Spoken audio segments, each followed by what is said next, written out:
Pessoal, ótima vida pra vocês. Eu aqui de novo hoje com uma convidada especial, porque é o especial do Dia das Mães, é do Dia das Mães. Esse programa é um programa especial e vocês vão amar.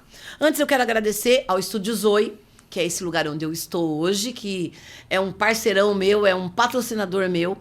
A Casa LED Mais, que é onde fez toda essa iluminação e trabalha com iluminações e-commerce. Sempre Bela, uma estética que tem em Itaquá, brevemente vai vir para Suzano. A JP Estruturas, que faz a steel frame, quadratos, esquadrias de alumínio. KS Lava Rápido, que tem um serviço diferenciado de estética do carro. Ele vem buscar teu carro, leva, lava, entrega todo bonitinho. E a Casa 10, que trabalha com produtos de limpeza. Bom, hoje eu tenho uma convidada especial, porque nós vamos falar de uma... Para mim não é um dia especial, é uma vida especial, porque ser mãe é ser especial. Ana Rosa Augusto, muito obrigada por ter vindo, fico muito feliz. Eliana. E queria que você se apresentasse, falasse de você, como mãe, como mulher. Eu sou Ana Rosa, né, mãe da Ana Luísa, já que a gente está falando de um especial Dia das Mães. Sim. Estou secretária de Cultura e Turismo em Ferraz de Vasconcelos há 1 ano e 7 meses e sou executora de eventos aí pela Bless Assessoria. Eu esqueci de falar da Bless porque eu fiquei com medo de falar errado. Bless Assessoria. Agora eu escutei você falar, eu aprendi. Ana, esse programa para mim é muito especial porque eu sou mãe, sou filha, sou neta, sou vó. Né? Não parece, mas eu sou avó. É verdade, não parece. E todo mundo... As pessoas que me conhecem sabem que eu não gosto de polêmica e nem de sensacionalismo. Mas eu quero, com a sua presença, alertar as mães. Porque num especial de Dia das Mães, você homenageia a mãe. Eu quero homenagear a mãe que é diferente. É mãe de verdade. Não é só mãe na certidão de nascimento. Então eu quero que você fale sobre a tua história. Quero que você conte para nós que somos mães e para todos que estão ouvindo como foi o teu pouco tempo com a Ana. Olha, eu não vou falar pouco tempo, né? Foi um tempo assim maravilhoso, porque teve o nascimento, a parte da infância, adolescência e já quando ela estava adulta, né? 22 anos, 20 para 23 anos aí ela já estava adulta. Eu sempre quis ser mãe de menina e fui abençoada com a Ana Luísa. Então, eu estou realizada na minha maternidade, né? Certo. A única coisa é que ela partiu precocemente e todas as problemáticas que levaram a essa partida dela, que a gente viveu e conviveu mesmo. Então, não foi fácil. Não é fácil. Eu imagino. Né? Um luto eterno. Porque a gente sempre imagina, a nossa cultura, a gente vai embora antes, né? Os pais vão embora antes. Sim. Não o filho. Então, perder um filho, né? Ela, no caso, é filha única, e a forma que foi, a convivência que a gente teve com todo o drama da história dela, a luta que a gente passou ali do lado dela, eu e meu marido, né? Como pais, apoiando ela, não foi fácil, né? Então, o mesmo problema que eu vivi, muitos pais vivem dentro de casa. Exatamente. Né? Eu caí no mundo depois da partida dela, eu vi que é muito mais fácil, é muito mais comum do que eu imaginava, né? Depressão. Eu digo que comum, sutil, escondido, oculto, porque como sou personal organizer, entro dentro do lar de várias pessoas. Exatamente. E tem isso embutido em todos os níveis sociais e em toda a casa. Sim. E às vezes nós não descobrimos nem sabemos. Então, assim, com a Ana Luísa, eu vivi de perto alguns problemas que hoje são latentes, mas nós estamos falando aí de 9 anos atrás, e da convivência com toda a problemática dela, nós estamos falando aí de uns 13, 14 anos, né? Porque para nós a história veio à tona um pouquinho antes disso, por isso que ela estava com acompanhamento aí de psicólogo, psiquiatra. Sei. Então, assim, eu convivi com assuntos que eram muito tabus na época, Sim. que a gente não convivia, não debatia e nem sabia o que era. Certo. Né? A depressão, no caso dela era uma depressiva com tendência suicida, e a gente tinha consciência disso. A automutilação... vocês tinham consciência disso? Tínhamos, porque ela ia nos profissionais e os médicos deixaram a gente muito cientes que ela era um perigo para ela mesma a qualquer momento. Meu Deus. Lógico que a gente não quer acreditar, Certo. como pai. Certo. Daí, pela nossa fé, a gente sempre tem uma esperança, né? Que a gente vai conseguir. Não conseguimos. Eu acredito que tudo tem um propósito, mas não conseguimos fazer com que ela ficasse conosco, né? Mas, assim, eu me deparei, de repente, com abuso sexual infantil, automutilação, depressão e o suicídio. São 4 assuntos assim que até hoje é difícil, mas na época ninguém conversava. Não. Ninguém falava em público sobre isso. Não. Geralmente quem tira uma vida numa família, as pessoas mentem. Ocultam para os mais jovens ou até para quem está próximo, falar, aconteceu isso, aconteceu aquilo, inventam uma história para não falar que a pessoa tirou a própria vida. É verdade. Isso para você ver como é um tabu. Né, grande. Até hoje, imagina 9 anos atrás. Exatamente. Nem todo depressivo é suicida, mas todo suicida passou por uma depressão severa que acabou fazendo com que ele não acreditasse mais em nada e tirasse a própria vida. Né? E às vezes não é não acreditar mais em nada, né? Eu convivi realmente com a Ana Luísa, a gente acreditava que a depressão era uma doença, a gente não sabia a causa, Eliana. Então, na verdade, a Ana Luísa ela sofria de depressão, mas era um transtorno pós-traumático. Porque ela tinha passado pelo abuso aos 10 anos de idade. E vocês souberam? Quando tudo Não começou, soubemos. Ana? Me fala, então, quando? Aí, depois da partida dela, e nessa luta para ela viver conosco, né, que a gente foi deparando com a depressão, começou que a Ana Luísa estava no último ano de faculdade, a Ana Luísa se formou muito cedo, ela não estava nem com 20 anos, já se formando na faculdade. Ela era uma garota precoce. Precoce. Olha só. Ela precoce, linda, filha única, amada. Olha isso. Porque se você... E amada mesmo, E não era só amada pelos então, pais, né? Os avós, os tios. Pelos amigos. Amigos. Ela não era uma pessoa de ter 500 mil amigos, mas tinha bons amigos desde a época de escolinha mesmo, de jardim da infância, né? Então, assim, ela tinha uma comunidade ali que ela era muito amada, sim. Né? Quando eu vejo isso, quando eu escuto isso, eu acho que é impossível eu cometer o suicídio, porque amada, querida, na escola, na família. Exato. Você acha assim, não, isso não vai acontecer. Mas ela, assim, até na última cartinha dela, ela tinha consciência desse amor e não foi por conta disso. Mas aí o que aconteceu? A Ana Luísa, quando ela estava no último ano de faculdade, ela era bem magrinha, pequenininha, né? A Ana Luísa tinha 1,5 m, delicada, 40 né? quilos, né? E ela passava mal. Ela estava tendo taquicardia. E a gente via o coração dela pulando de tão magrinho que era, a boca dela ficava roxa, às vezes ela desmaiava, me ligava falando que ela estava desmaiada em algum lugar, eu corria, chegava, ela já estava acordando, e daí a gente não sabia o que era. Né? E como eu tenho histórico, né? Meu avô faleceu com 50 anos de idade por problemas cardíacos, né? Infartou, meu avô paterno. Falei, pode ser. Tem um tio paterno também que faleceu com problema no coração, então pode ser alguma coisa. Levei ela no cardiologista, fizeram todos os exames, não tem nada, nem arritmia cardíaca ela tinha. Bom, o que a gente vai fazer? Aí, leva não sei aonde, leva em tal especialista. A gente começou a levar nos médicos o físico. Então, cheguei até a levar ela, a doutora Vânia de Mogi, que é muito conhecida, uma neurologista, que a filha dela cresceu junto com a Ana Luísa, desde pequenininha em casa. Falei, vou levar na doutora Vânia. Levar lá, olha, faz aí uma tomografia, faz os exames. Nossa, eu convivo com ela, não tem problema, mas vamos fazer isso por desencargo de consciência. Certo. E falamos todo o histórico da Ana Luísa, né? E a Ana Luísa também se abriu, falou o histórico dela, tal. Fizemos todos os exames, então, assim, tudo que era físico foi descartado.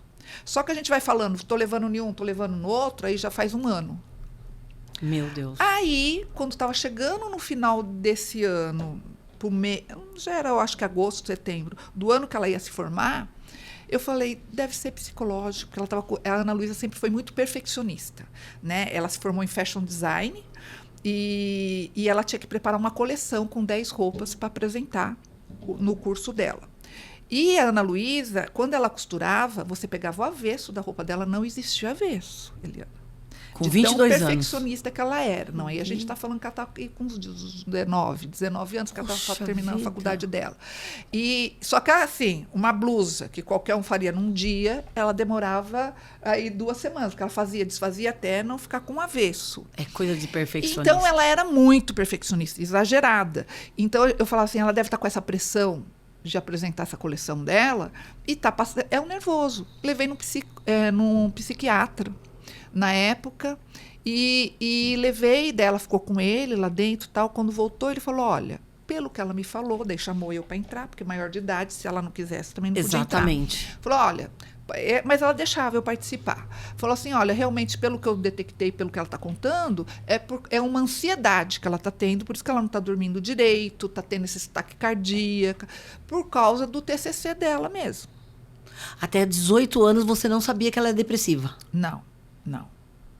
Daí ela começou a fazer, ela ia lá, fazia uma análise, daí ela mesma virou e falou, então para ela procurar um médico, um psiquiatra, foi natural. Ela aceitou, porque tem pessoas que não aceitam. Sim. A gente já tinha descartado tudo. Eu falei, é a pressão, Ana Luísa, vamos levar. Pelo menos, quem sabe ele vai receitar um remédio para você dormir melhor. Então, ela aceitou, foi muito natural. Certo. Né? Ela não dormia bem também? Não. Daí aceitou, ele passou, ele falou, vou passar um remedinho bem fraquinho só e ela vai melhorar. Só que ela não melhorou. Ela se formou e chegou o ano seguinte, ela estava pior. Então, daí na minha cabeça, bom, é o mercado de trabalho, que agora ela tem que entrar no mercado de trabalho, esse mercado de trabalho é muito competitivo, ela ainda não sabe que área que ela vai seguir exatamente. Mãe, né? Na Mãe área de de cabeça moda, de mãe, né? E conversando com ela, né? Dela, então talvez... E ela desmaiando, e ela não dormindo. Daí eu descobri que ela estava se automutilando. Meu Deus! Como você descobriu? Dentro de casa, escondido? Como que foi isso? Porque quem se automutila ou usa uma blusinha de manga comprida para não aparecer, mesmo que for uns risquinhos, eles usam roupinhas que você não percebe. Foi quando ela mudou a vestimenta, as roupas dela? Não. As vestimentas dela, ela mudou aos 10 anos de idade. Aos 10 anos de idade, porque ela era filha única, então ela tinha um cabelo comprido, eu vestia ela como uma princesa, né? Comprava os vestidinhos lindos e tal, e ela começou a falar, ai, não quero isso, não quero aquilo. Ela começou a se vestir.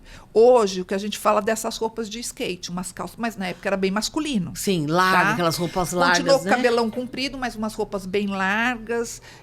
Eu pensei, ela sempre falou que queria fazer moda. Eu falei, esse povo que mexe com moda é diferente, vai ver, ela tá se expressando, que é a pré-adolescência. Sim, uma idade... Eu não vou ficar obrigando ela a vestir isso, nem aquilo. Vestidinho com lacinho no cabelo, né? Exatamente. Exatamente. Eu gosto disso, mas ela não. Sim. Né? E daí ela tinha uma pegada mais hard, que fala? hard, isso mesmo. Nessa época que ela fazia faculdade, ela usava alargadouros, piercing no nariz, ela já tinha uma tatuagem já bem grande, né? Porque depois que ela fez 18, ela é doninha do nariz dela, né? Sim. Então ela sabia que eu não gostava, mas eu também não proibia, porque eu achava ela tem que expressar, ela tem a personalidade dela. Sim. E vou ser bem sincera, né? Ela ficava bem bonita. Ou é coisa de mãe que acha tudo bonito em filho, mas ela sabia que eu era contra, mas ficava bem bonitinho, né? Certo. Combinava.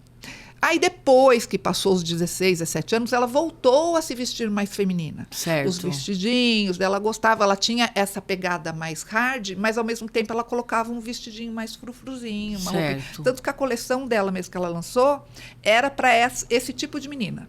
Que gosta de um piercing, que gosta não sei o quê, mas era toda feita de seda pura. Toda umas sainhas que é bem o que está usando hoje. Aquelas rosas desse tamanho, ela já tinha feito umas saias com rosas, a coleção dela era toda floral. Então, assim, era bem feminina, mas era para você usar com tênis. Entendi. Que na época ainda não usava. Não usava muito. Era para você usar, então, ao mesmo tempo que tinha um conforto, era uma coisa assim bem sofisticada. Certo. Então, eu falei, foi uma fase mesmo, passou.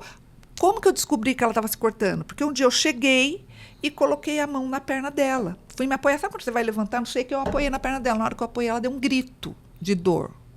Falei, o que está acontecendo? Daí ela começou a chorar. Quantos anos ela estava? Já estava com 19, 18 para 19. E que eu fui ver, eram cortes, mas cortes grandes e profundos. Meu que Deus. teria que ter levado até ponto, mas já estava até infeccionado, né?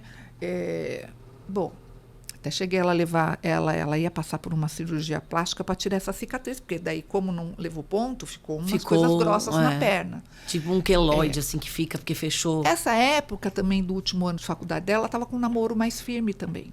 né? Tava com um namoradinho que foi o que acompanhou ela ao longo desse tempo todo. Até quando ela... Até ela partir. Sério? Ele estava do lado dela. Não do lado dela no dia, mas era namorado dela. É. Menino bom, família boa. Bacana, um menino bacana.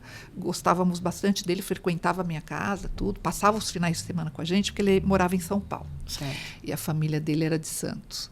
E daí que eu descobri que ela se cortou, eu fiquei apavorada.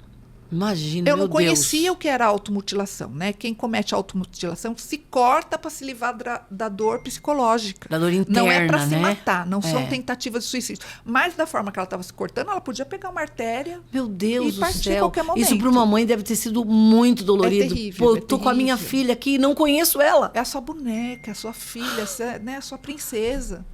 Daí ela estava já indo em psicólogo, psiquiatra, trocamos. Ela mesma falou, mãe, eu precisava de ir uma vez por semana, queria outra psicóloga. E até ela se sentir bem com uma psicóloga, isso a gente já está falando de uns 3 anos. Até ela achar a pessoa que ela gostou, que ela detectou e que acompanhou ela até Porque o é final. bem assim, né? É. Aí ela achou uma, que era até em Suzano, ela vinha uma vez por semana em Suzano, e o psiquiatra dela, que atendia, era em Mogi. Os dois não trabalhavam juntos, mas se falavam para poder entender o caso da Ana Luísa. Porque, a princípio, sim, achava que ela tinha até esquizofrenia. Meu Deus. A princípio, sim, pelo que eles foram detectando, pelo que ela passava, porque ela mentia, na verdade. Ah, ela mentia? Mentia pra gente, né? Porque ela mentia até pra gente. A pessoa que tem depressão, ela encobre do resto da família. Quando a gente consegue detectar que a pessoa tem depressão, é porque ela já tá muito ruim. É porque ela não consegue sair de casa, é porque tá afetando a vida dela. Meu Deus. Né? Que alguns confundem com vagabundice, com preguiça. Com preguiça. Mas é porque ela não tem mais prazer em nada na vida.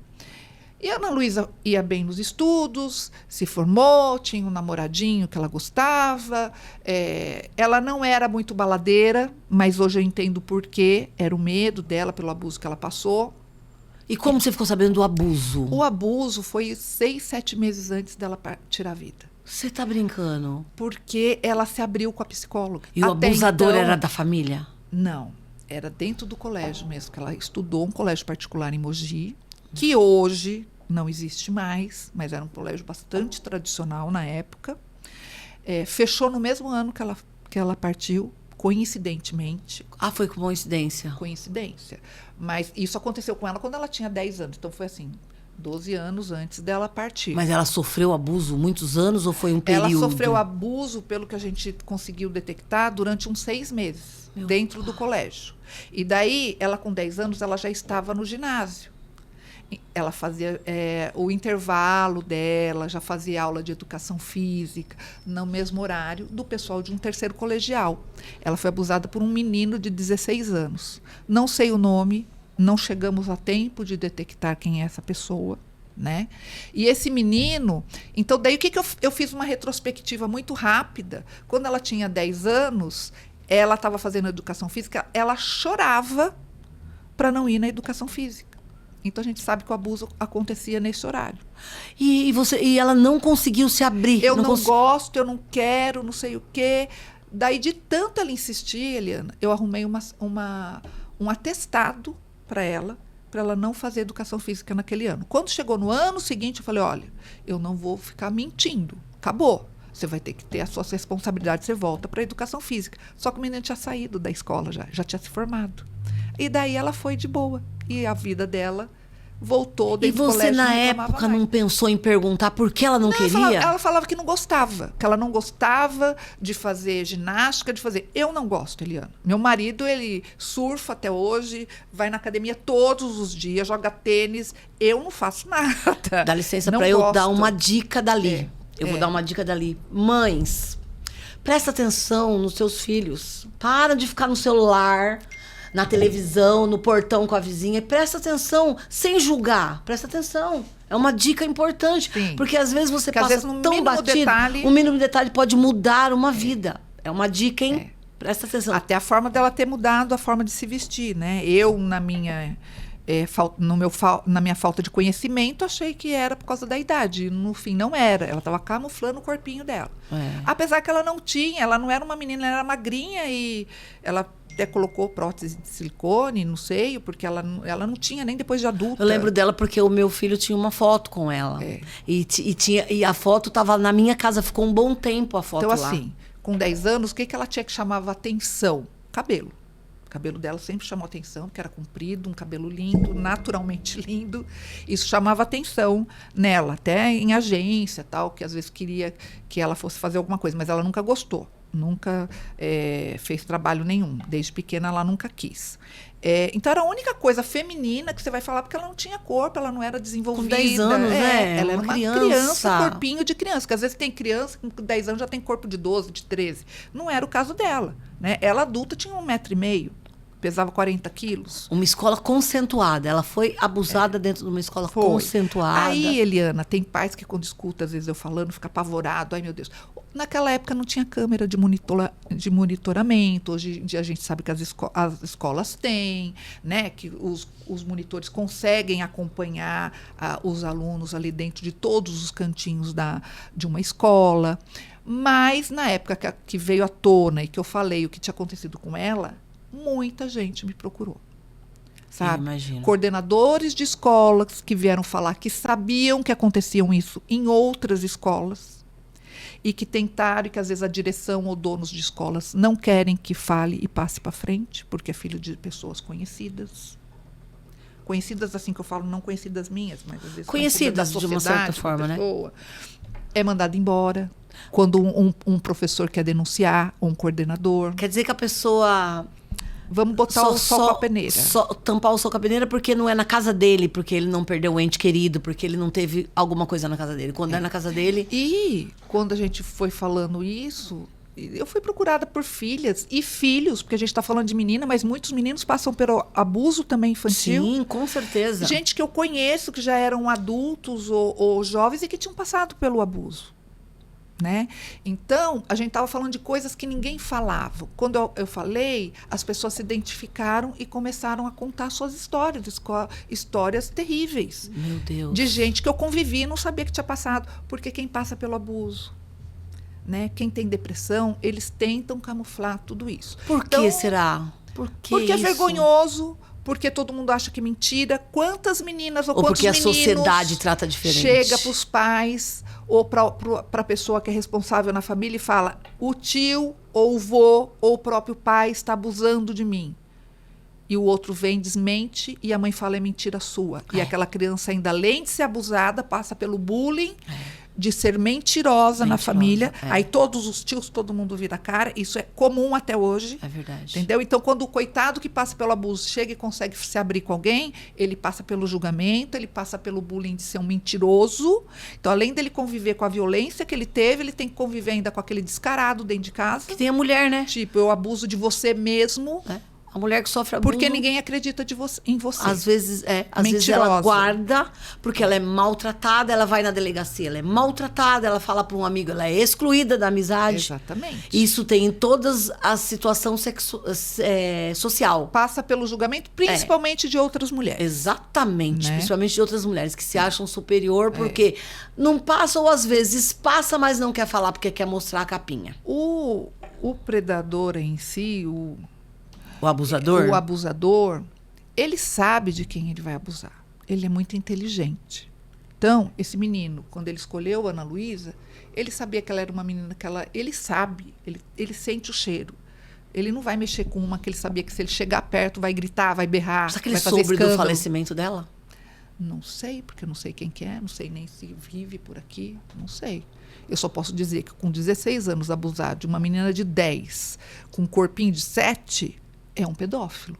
Nós estamos falando de pedofilia. Que pode estar aí, vivo aí no meio dos nossos filhos, dos nossos sobrinhos. Exatamente. Meu Deus. Né? Nós estamos falando de pedofilia. Meu Deus. Ainda mais nessa idade, com um menino geralmente que é as meninas, né? Que são mais desenvolvidas. Exatamente. Também, né? Então, se ele abusou de uma menina de 10 anos, é um pedófilo.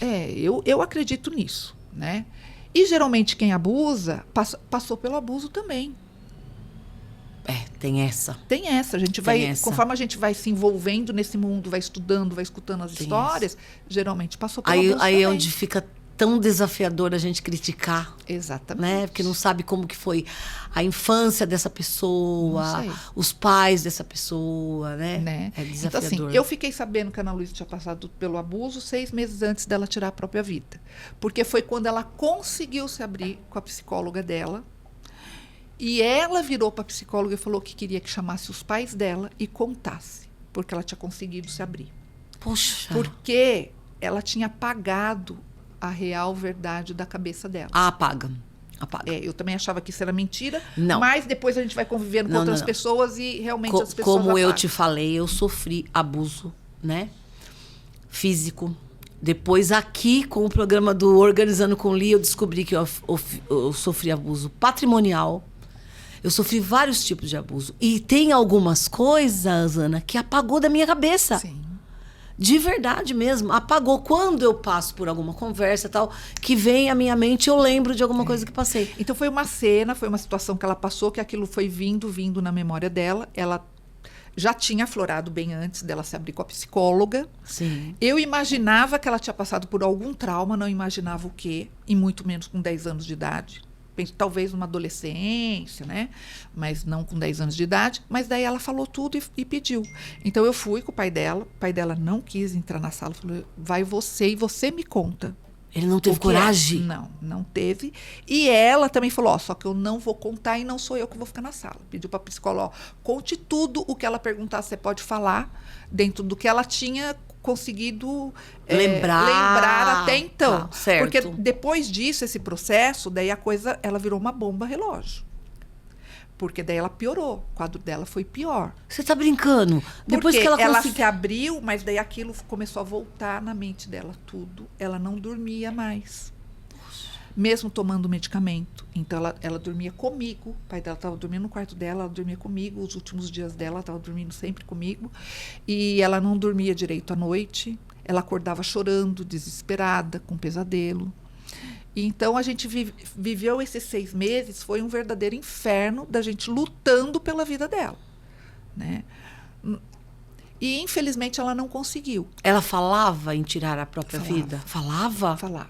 Ela falava, isso já antes até ela falava, mãe, quando eu falava assim, não sei o que é seu casamento, não sei o que, quando eu for vó, você não vai ter netos. E ela fala assim com essa tranquilidade. Imagina aquele jeitinho delicado dela. Eu não vou casar. Eu não vou estar aqui. Eu falava, eu não vou estar aqui. Eu, Ana Luísa, vira essa boca para lá. Ao mesmo tempo que eu falava desse jeito, vira essa boca para lá, eu sabia que eu tinha que prestar atenção, né? A gente chegou a socorrer ela de tentativas de suicídio umas 3 vezes. Teve outras 3 vezes? Teve. Em casa? Em casa, né? Com o próprio medicamento que ela tomava. Então, daí eu tive que passar a dar o medicamento para uma mulher, né? E esconder cada dia num lugar, para ela não achar. Então, a minha vida também, naqueles 6 meses, estava totalmente mudada, né? Eu dormia, quando ela dormia no quarto dela, se eu escutasse, eu moro em apartamento, mas se eu escutasse um barulhinho... Um respiro mais forte, você já estava lá. Eu pulava, e às vezes era o vizinho, né? Eu pulava no quarto dela, então eu também não tinha qualidade mais de sono. Eu vivia assim, sabe? Se o telefone tocava, eu corria... E quando a gente via que era a semana que ela não estava muito bem, porque naquela época a gente não tinha Instagram, não tinha essas coisas. Não tinha mas essas eu falava né? com o meu genrinho, né? Que eu chamo ele de genrinho até hoje, não temos mais contato, mas ele falava comigo pelo Messenger do Facebook. E às vezes eu falava, olha, Ana Rosa, fica de olho na Ana Luísa, que ela está fingindo que está bem, para não deixar você triste. Então ele ela falava? acordava, né? Ela acordava como muitas pessoas que têm depressão, se arruma, tá rindo, tá tudo bacana, mas não tá. Mas ela não tá bem. Fica de olho nela, porque ele também sabia dos riscos que ela corria. Então aquele dia eu ficava mais de olho. Eu tinha que sair para trabalhar, eu inventava. Né? Meus irmãos são muito apegados, nós somos muito apegados, então meus irmãos me ajudavam, minha mãe me ajudava muito. A gente inventava situações para ela não achar que ela estava atrapalhando a gente, mas para ela não ficar sozinha. Então, ou a minha irmãzinha mais nova, que era minha sócia, ia para casa e eu saía para atender um cliente ou para fazer alguma montagem, ela falava que estava no computador, usando o meu computador para fazer alguma coisa, e ficava lá o dia inteiro com ela. Ou eu falava, hoje a vovó não está muito bem de saúde. Minha mãe sempre foi muito para cima, tudo. Mas a gente falava que minha mãe não estava muito bem. Você fica lá com a vovó? E ela ia. Que bom que vocês tiveram essa A oportunidade. História. O dia que ela tirou a vida dela, eu estava com uma montagem de um evento. Eu deixei ela na minha mãe, falando que ela ia cuidar do meu sobrinho. Que meu sobrinho estava com 3 anos, para não deixar a vovó, que a vovó não está muito bem. E daí, né, criança suga muito, então você ajuda a vovó lá. E ela ficou. Né? Então, Tudo a gente ia para ela não achar que ela estava sendo um estorvo, que ela estava atrapalhando, que ela cansava. E também não se sentir vigiada. Exatamente. Vai ver, ela sabia de tudo isso, mas a gente tentava inventar toda essa situação. Aí falar, ela queria morrer? Não. Quem comete suicídio não é que quer morrer, mas quer se livrar da causa que está trazendo a depressão para ele. Da dor. E a vontade de morrer. Da dor. No caso da Ana Luísa, ela não queria mais lembrar daqueles momentos que ela passou pela violência. Ela falava, eu não aguento mais, mãe. Eu fecho o olho, eu vou dormir, eu sonho. Então, ela estava nesse roda-moinho aí dela. Às vezes, uma outra pessoa que tem algum outro problema que está levando à depressão, ela quer acabar com o problema. Mas a Ana Luísa, você entrava lá no computador dela, tinha lá a pastinha dela com o vestido que ela queria casar, entendeu? Com decoração, com umas Então, ela umas tinha referências. vontade de viver. Ela tinha acabado de se formar, ela tinha acabado de fazer uma especialização na FAAP, na área de moda. Que ela falou, mãe, sabe o que eu quero mesmo? Ela gostava muito de desenhar. Eu quero fazer estampa, quero trabalhar com estamparia. E ela foi fazer um curso de especialização na FAAP. Tinha acabado de concluir. Então ela não queria morrer. Não é que ela quer morrer, mas ela não queria viver dormindo e pensando naquilo. Né? E assim como ela, vários outros é isso. Né? Às vezes pode ser um problema financeiro, né, que um pai, um chefe de família tem, que a gente sabe que vários já tiraram a vida por conta disso. Você fala, mas por que não superou? Porque não conseguiu superar. Então, não é que ele quer deixar os filhos, ele não ama os filhos, não ama a mulher que ele deixou, não ama até a profissão dele, mas ele não aguenta ver os filhos dele, às vezes, passar por uma privação, cobra que é ele que tem que prover a família, e não aguenta aquilo e larga tudo. Né? Ou às vezes até com uma dívida que a família mesmo não está nem sabendo que ele tem. É verdade, a maioria a família não está sabendo. Né? Nem sabe que tem. Ou N coisas aí. Ou alguma deficiência, né? Eu sei que o abuso, porque eu vivi, eu sei que a gente se sente culpada. Que vocês estão dando margem. Você é abusada e hoje, né, depois de 30 anos, eu sei disso. Mas na época eu me sentia culpada. Né? Eu falava, não, eu devia ter tido uma atitude diferente. A primeira vez que eu sofri violência, eu estava casada, grávida do meu filho. E eu encontrei um amigo de infância, né? Ele chama Jerônimo, ele é um advogado hoje de renome. Só que eu chamei ele de G. Oi, G, sabe? Um amigo de infância. E quando eu cheguei em casa, o abusador, né, falou, por que você chamou de G? Eu falei, ele chama Jerônimo. O que tem? É meu amigo. E eu levei um tapa no meu ouvido que estourou meu tímpano. Aquilo pra mim foi uma dor. Só que eu me senti culpada. Por que eu fui chamar ele de G? Porque eles vão fazer você acreditar que é você que está dando margem, é você que tem culpa. E eu acredito que quem é abusada sexualmente, porque graças a Deus, no caso da Ana, né? Graças a Deus, não sei se dá pra falar graças a Deus, não foi na família, porque a maioria é na família, é o padrasto, é o avô, é o tio, é o próprio pai. Às vezes o próprio pai. E ainda apoiado pela mãe, porque a mãe finge que não vê, tem mãe que finge que não vê. Tem mãe que realmente não sabe. Tem mãe que não sabe, Agora, claro. por exemplo, tem mãe que passou pelo abuso pelo vô da criança e leva a criança para ficar com esse vô. Mas aí é tão doideira, né? Porque são coisas assim que às vezes essa mulher, essa mãe que passou pelo abuso, ela pensa assim, não, ela não quer acreditar. Né? Porque o amor de pai e mãe é algo tão forte que às vezes não quer acreditar. Falar, fez isso comigo porque eu dei margem, eu fiz, mas não vai fazer com a minha filha. Não vai fazer com a neta, porque ela não vai dar margem, com o netinho, E faz. Porque isso faz parte da índole dele, né? E hoje ainda, né, Ana? E hoje ainda, né? Exatamente. Em pleno 2024, a gente vê coisas acontecerem assim, desse jeito.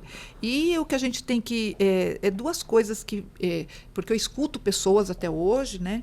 E o que a gente vê? Duas coisas. Uma, achar que o abuso é periférico.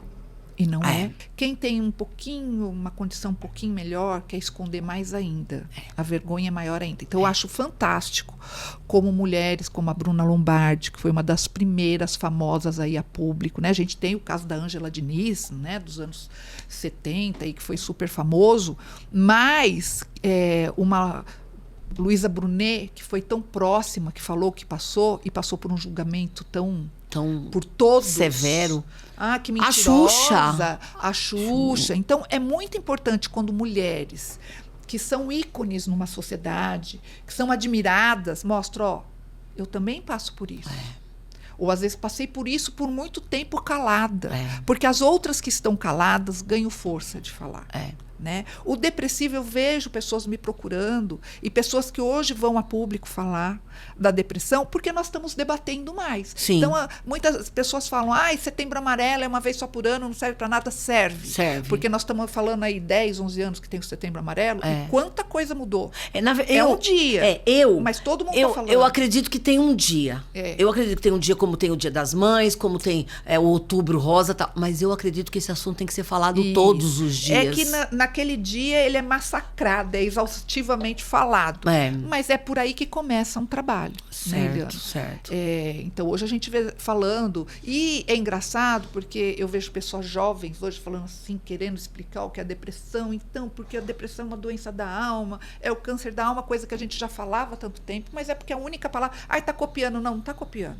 É a única palavra que realmente traduz esse sentimento, essa aflição. Né? E, então, assim, não é periférico. Esses problemas de abuso, de automutilação, de suicídio, não é periférico, de depressão. Não acontece em filho que tem 5, 6 filhos, porque no caso da Ana, ela era filha única, bonita, estudava numa escola boa, porque aí o pessoal, não, mas estuda naquela escolinha lá vai acontecer. Vai acontecer mesmo, isso é previsto. Olha lá, não estuda naquela... Marginalzinho, marginalzinho anda com gente mais simples, lá do bairro, então não Marginal não tem religião, marginal não tem condições sociais, qualquer um é marginal, a índole dele. Como é pedófilo, como é... Né? A gente tem conhecimento aí de vários pedófilos que são famosos. Convivia com a gente. Exatamente. E hoje estão alguns presos, outros estão foragidos, né? Aqui da própria região nossa. Exatamente. Né? Exatamente. Então, não tem como falar isso. E outra coisa que a gente tem que desmistificar também é... coitado, ele sofre de depressão, também é pobre, não sei o quê. O que a gente que vai convivendo vai detectando? A pessoa que tem condições financeiras melhores, como você falou, Ana Luísa estudou em boa escola, teve, não de tudo, porque a gente não tem condições de dar tudo, mas praticamente tudo que precisava, né? Para o tratamento dela, ela teve tudo que tinha na época. Tem condições, tem pessoas que não têm condições de pagar um psicólogo e tal. Então, teve tudo, tá? Nós demoramos para detectar que ela tinha depressão. O pobre, em compensação, ele já vem, ele demora para se autodetectar que ele está com depressão. Porque ele já vem, às vezes, o pobre que eu falo, o miserável, né? Vem, às vezes, de uma família desestruturada, um pai alcoólatra, né? A mãe, às vezes, usuários de droga dentro do próprio barraco. Nós estamos falando nesse nível, barraco. Não tem comida. Então, ele já convive com situações tão caóticas que ele acha que aquela tristeza que ele sente é natural. É natural, é da normal. Vida o que proporciona para ele. E não é, às vezes ele já está doente com depressão. Não é uma tristeza pelo que ele está vivendo. Pela situação dele ali, tão simples e humilde. É porque ele já está com uma depressão, só que demora mais para detectar. Para detectar. Então, é esse o diferencial. E daí nós vamos falar do nosso mundo feminino, né, Eliana? Sim. Quando a gente fala, que você falou assim, o julgamento. Julgamento. Poxa, essas violências todas e a depressão é uma doença que atinge homens e mulheres em iguais proporções. Sim. Pro menino passar pelo abuso é mais vergonhoso ainda. Meu Deus. Então, para ele é mais difícil ainda para ele superar tudo isso, né? Porque para a mulher não que não é tão prejudicial quanto, né? Mas ela vai achar que aquilo é natural, que ela deu vazão, tal, vestiu uma roupinha mais ou menos, ou não vestiu, não é o caso. Tal, né? Agora, o triste é você sentar, que nem há uns anos atrás eu estava numa mesa com jornalistas, pessoas que têm boas informações e outras pessoas nessa mesa, e uma pessoa que estava do meu lado, uma jornalista na época, recebeu uma ligação, era à noite, e não sei o que, respondeu, não sei o que, mas parou a mesa, né? Daí, na hora que ela desligou, assim, acredito, o povo me liga pedindo de tudo, pedindo para ajudar nisso, naquilo. Uma tia aí que me ligou, que a sobrinha sumiu, não sei quantos anos, que estava numa festa lá em Guararema e sumiu. Biscate, não sei o quê. Quer dizer, ela mesma já julgando sem saber. Foi uma moça que sumiu realmente numa festa em Guararema e apareceu morta. Meu Deus. E tinha passado no dia seguinte apareceu o corpo dela. Ela tinha passado por um abuso mesmo. E essa pessoa já julgou antes mesmo, nem sabia quem era a moça, nem nada. Falou, nem vou divulgar, nem nada. E uma outra que estava do lado, também jornalista, não sei o que começaram a falar de mulher que apanha, falou, tá bom que vai bater em mim. Essas mulheres apanham porque são sem vergonha. E foi tudo muito na sequência. Eu fiquei olhando e falei assim, gente, que mundo que a gente vive? Uma se a própria mulher... É lindo, é maravilhoso ver uma mulher que consegue se defender, que grita, que berra e que bate no outro. E que bate também, né? Que lindo. Mas isso é minoria. Porque quem apanha é porque ele sabe, né? O predador, ele sabe que E o que você está falando é fantástico, porque eu vivi isso. Eu tinha amigas... As mulheres, nós não se ajudamos. Eu tinha amigas que quando eu falei que eu sofri, duvidaram na minha cara. Você passou por isso? Eu não acredito. Aí, hoje a gente está em eleição, eu não sou política, não sou candidata e não trabalho com política. Estou na secretaria, sou uma agente política, porque eu sou secretária de cultura numa cidade. Sim. Então, não deixo de ser uma agente política. Certo. Mas daí a gente fala assim, agora em época de eleição. E as mulheres pretas periféricas não têm representatividade. Eu conheço mulheres maravilhosas, pretas, periféricas, que são candidatas nessa eleição. E muito em várias boas. cidades. Vai ter quantos votos? Da própria preta periférica? Nenhum. Aí você vê outras mulheres, mulher empoderada, que trabalha, que luta pelas mulheres que trabalham, dão espaço, olha que bacana o desenvolvimento econômico. Quantas mulheres nós temos? Vai ver quantas votos elas vão ter. Exato. A mulher é usada na época de eleição só para fazer volume na cota que tem que fazer nos partidos. É verdade. Os próprios partidos não ajudam elas com nada. Não ajudam ainda a duvidar, entra para cumprir lá então, daí eu vou perguntar para quem está aí do outro lado, né? Você, mulher, vai votar em quem? O homem é minoria na hora de votar. Mas eles elegem só homem. Você, mulher, só Nós somos 54%, é isso? E daí que é o quê? Como que você vai ter representatividade? Como que você vai ter a sensibilidade que você acha que uma mulher tem e um homem não tem, se você mesmo não ajuda a ter essa representatividade lá? É verdade. As coisas começam por aí. Né? Começa Falta de numa informação. mesa, com seus amigos, você comendo e bebendo, escutando outras mulheres julgando o que a outra passa. Julgando, criticando, sem mesmo saber a verdade, sem mesmo escutar. Eliana, eu sempre falo que eu uso muito essa frase quando eu vou fazer palestras, né? Eu era uma Alice no País das Maravilhas. Porque eu venho de uma família que meu pai faleceu muito cedo, minha mãe ficou viúva muito nova, mas eu venho de uma família que eu tenho o casal perfeito, que meu pai e minha mãe tinham um casamento muito bonito, e meu avô e minha avó também tinham um casamento muito bonito. Então eu tenho essa experiência. Eu nunca passei nenhum tipo de abuso. Olha nem isso. Na minha infância, nem na minha adolescência. A minha irmã também não, né? Que eu tenho uma irmã que é 11 meses mais nova que eu, depois tenho outra que é 16, e tenho meus dois irmãozinhos mais temporão. Quando meu pai faleceu, eles eram pequenininhos, né? Então, eu penso assim, eu sempre tive o que comer. Eu lembro que teve época que, quando meu pai estava construindo a nossa casa lá... Alguns perrenguezinhos. A gente come um pouquinho mais de sardinha em lata, um pouquinho mais de ovo frito. E o teu casamento é um casamento bom? Graças a Deus, né? Olha o César isso. foi meu primeiro namorado. Olha que coisa linda. Estamos juntos aí entre namoro e casamento há 40 anos. Meu Deus do céu, quer dizer...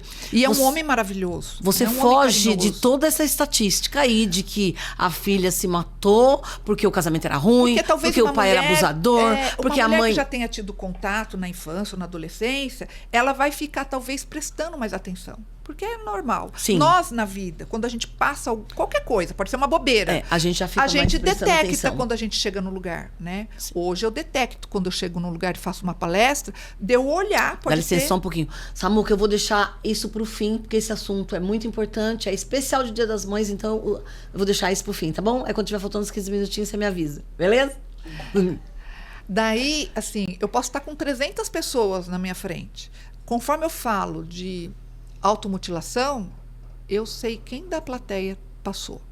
Conforme eu falo de abuso, homens ou mulheres, Eu sei que aí dali passou. E quando termina a palestra, hoje com a minha experiência, né, seja numa escola, pode ser até faculdade, Sim. ou até um ambiente de trabalho, que eu já fui em postos, já dei palestra em postos de saúde em Mogi, numa época que me chamaram. E o que a gente... Eu sempre deixo quem é a direção ou quem me convida, eu falo, olha, só que tem uma coisa, eu vou abrir uma caixinha de Pandora.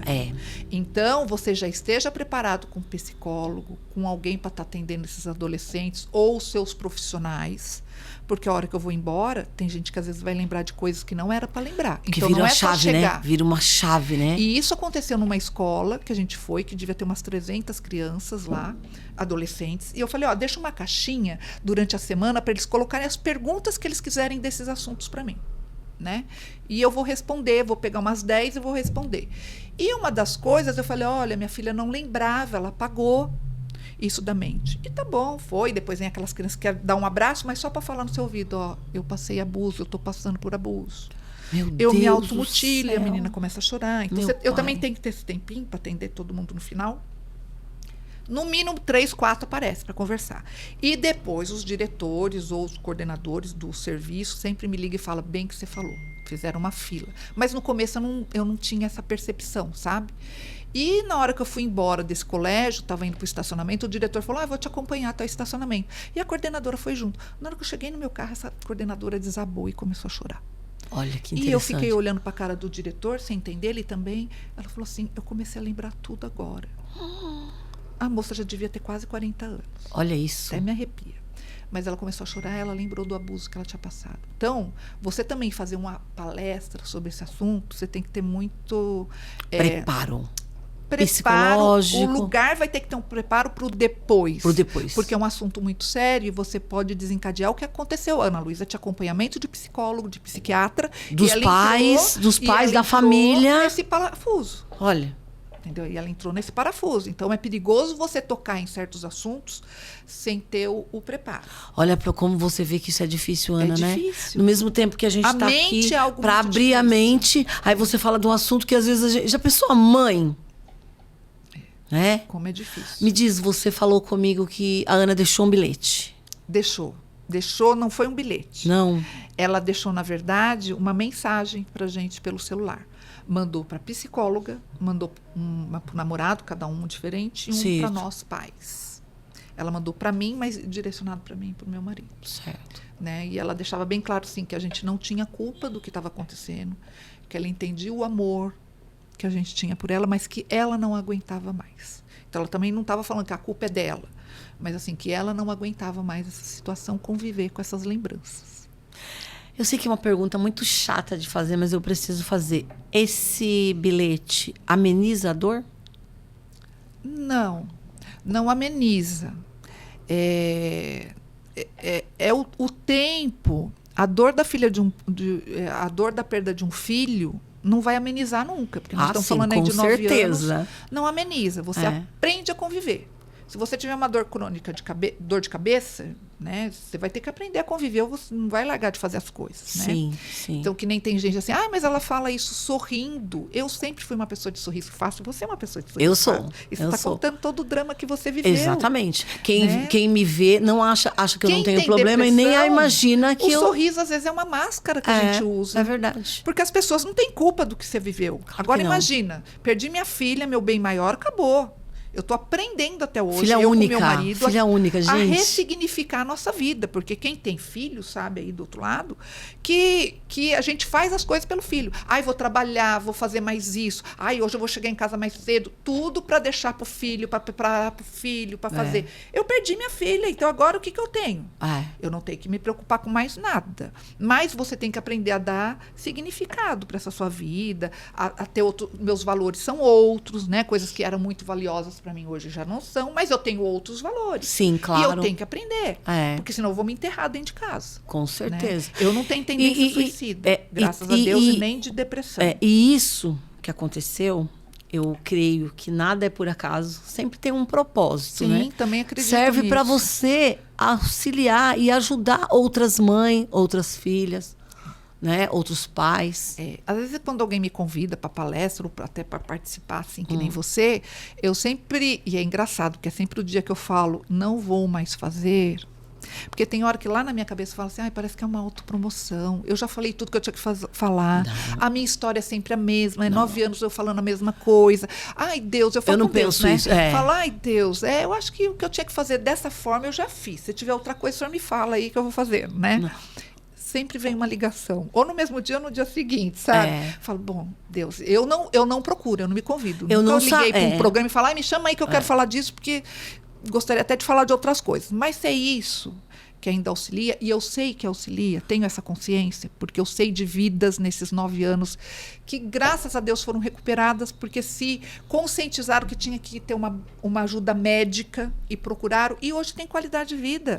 E alguns já até se curaram. Tem uns que vai ter que tomar o remédio o resto da vida, ou fazer análise o resto da vida. Tudo tem um propósito. Tem gente que se curou, E outra, sabe o que é legal? Superou. Até por isso você está no meu programa, porque é verdade. Você não está verdade. inventando uma história. É claro que entre uma palestra e uma apresentação, mudam-se algumas coisas, você vai lembrando de algumas coisas. Quando eu vejo uma pessoa como você, né, que um pouquinho antes eu nem sabia toda a sua história, sei que você é uma mulher que é um exemplo pra gente, sempre sorrindo, sempre trabalhando, empoderada. Eu sou uma pessoa muito feliz. Lindo, né? Te conheço há quanto tempo? Uns 15 anos 15 atrás. anos, mais ou menos. Não somos amigas, mas se acompanhamos sim, profissionalmente. Sim. Você está sempre se reinventando, sempre, fazendo alguma coisa bacana. O tempo todo, adoro me reinventar. E sempre com esse sorriso no rosto. Eu não imaginava que você já tinha vivido. Vivi.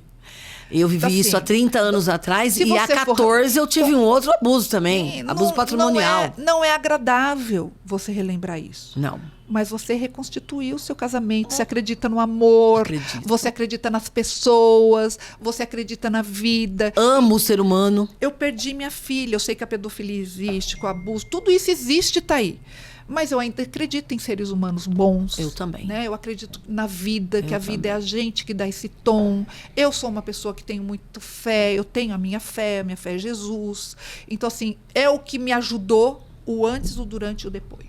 E ajuda o tempo todo. Minha filha tirou a vida? Tirou. Ela era uma menina que tinha fé. Então, também é outra coisa. Quem tira a vida, falta de fé, é demônio. Gente, nós fazíamos uma campanha uma vez por semana dentro da minha casa e ela participava. Era para ela, né? Então, assim, cada um, o que tem que passar, vai ter que passar. Vai. Né? Mas se a gente puder ajudar outros, né? Hoje eu estou aqui para ajudar outros, a sua história com certeza ajuda outras mulheres. E nós temos é o nosso testemunho, né? Hoje eu também detecto pessoa quando sofre de um tipo de abuso. O porquê e o para quê, né? Pela minha fé, eu acredito que a gente tem um amanhã. Sim. Então eu só vou saber quando eu chegar lá. Exatamente. Né? Então, que eu possa fazer o melhor enquanto Mas eu se você aqui. ficou, se você está aqui, se você passou... eu cumpri o que tinha que cumprir. Porque você tem que... A tua missão é ajudar as outras mães, ajudar outros filhos, hoje ajudar outra isso, pessoa. Pode ser que amanhã minha missão seja outra, e eu estou à disposição. Eu acho que não fale que é a última vez. Deixa Deus te usar, sabe? Deixo, né? Porque você está sendo uma ponte para as pessoas que estão ouvindo a gente hoje. Quantas mães podem estar virando uma chave hoje, procurando ajuda, procurando você. Vou deixar depois, nessa Muca, o hashtag dela. Como é que fala? Hashtag dela, para procurar. Porque se puder, né? Daí o que você está falando aí, que hoje está gravando aí um especial do Dia das Mães, né? É um especial para mãe que passa pelo luto do filho, que não tem nem nome. Eu não sou viúva, eu não tenho nome quem perde o filho. Minha mãe falava, minha mãe também morreu muito nova, e ela sempre falou que ser mãe é tirar o coração de dentro do peito e deixar ele exposto pro resto da vida. Eu vi no TikTok essa semana uma moça com 3 filhos em cima dela, assim, deitada, aí ela ligando pra mãe, quando que os filhos param de dar pra... Ela fala assim, você tem 30 anos e tá me ligando? Nunca. Então, mãe da Ana, você vai ser pra sempre. Pra sempre. Entendeu? E poder falar com muitas Anas, Marias e outras que estão aí te ouvindo. Eu deixei esse programa até o final para te homenagear, que algumas pessoas que souberam que você vinha mandar o presente do Dia das Mães para você, Ana Rosa, mãe da Ana, certo? Eterna e sempre. Eu comecei no programa falando que conviveu pouco tempo, porque foi pouco tempo. Você queria viver muito mais, né? Mas você vai ser mãe da Ana o resto da vida. Muito obrigada por você ter vindo, falado. Eu estou muito emocionada. Mas é isso. É esse recado que eu queria mandar para todas as mães. E Vamos superar? Vamos. Vamos dar os presentes para terminar o nosso programa, esse dia especial do Dia das Mães. Agradecendo muito por você ter vindo. Muito obrigada mesmo. Foi muito bom, já te conheço há muito tempo, mas agora eu conheci a verdade falada por você. Porque falar qualquer coisa todo mundo fala. Né? Muito obrigada mesmo. Você é maravilhosa e é privilegiada. Vamos dar os presentinhos que mandaram para você, ó. Esse aqui é da Estilo Rouparia, lá de Poá, tá bom? Todos têm o cartãozinho. Você pode depois ligar, tá? Mandou para você o Sérgio, tem um cartãozinho aqui especial para você, tá bom? Mesmo. Esse aqui da minha filha. Isso mesmo. Esse aqui foi a Wanda. Nossa, é mais de um. Da Dave. Ela tem uma distribuidora de cosmético com produtos para cabelo, pele, perfume. Esse que eu tô usando foi ela que mandou para mim. Esse aqui, ó, foi do nosso patrocinador da Casa 10. Ai, que delícia. Tá? Eu adoro coisas com cheiro. Eu também. Eu imagino, eu sou personal organizer, tudo para mim tem que ter muito cheiro. Esse aqui foi da Quadrator, da Esquadrias de Alumínio, lá de Mogi das Cruzes. Um caderninho. Usar bastante, adoro um caderninho. Sou de escrever. Esse é uma florzinha da JP, a Tainá, que mandou pra você essa plantinha. Obrigada, tá? Já tava guardada aqui pra você. Esse aqui é da nossa cidade, tá? É uma lingerie da Neide da Rames. Ai, obrigada, Neide. Tá? Eu falei o manequim, mas pode ser que dê diferença. Você passa lá na loja e troca pelo teu tamanho, tá bom, a Neide? Já comprei coisa lá, viu? Muito boa. Esse é meu presentinho. Pra você não esquecer de mim. Obrigada. Toda vez que você for tomar um café. Esses são os presentes dos nossos amigos que souberam que você vinha e que você é uma mãe maravilhosa, especial e com todo carinho mandar esse presente para você. O carinho é tudo, tá né? bom? O carinho é o que deixa a gente de pé. Amor, gratidão é o que deixa a gente de pé. Eu finalizo o meu programa e gostaria de você deixar um recadinho para as mães, Dianas, Marias e Joanas e todas as mães que tem aí. Bom, fui pega de surpresa, não é frase feita, mas ser mãe é eterno, né? Como nós comentamos aqui. Uma vez mãe, nós vamos ser sempre mães. Tendo os filhos do lado, não tendo. Mas quem tem, curta muito esses filhos, que é o que a gente tem de mais delicioso e prazeroso. Quem tem suas mães também, curta muito a sua mãe também. E é isso, porque ser mãe é ser amor, né? É isso ser mesmo. Um amor aí... incondicional. Eu falo que ser mãe é uma forma da gente experimentar o amor incondicional. É isso aí. Obrigado, pessoal. Um beijo, até o próximo programa. Esqueci. Um beijo, até o próximo programa. Eu faço isso sempre. Tchau.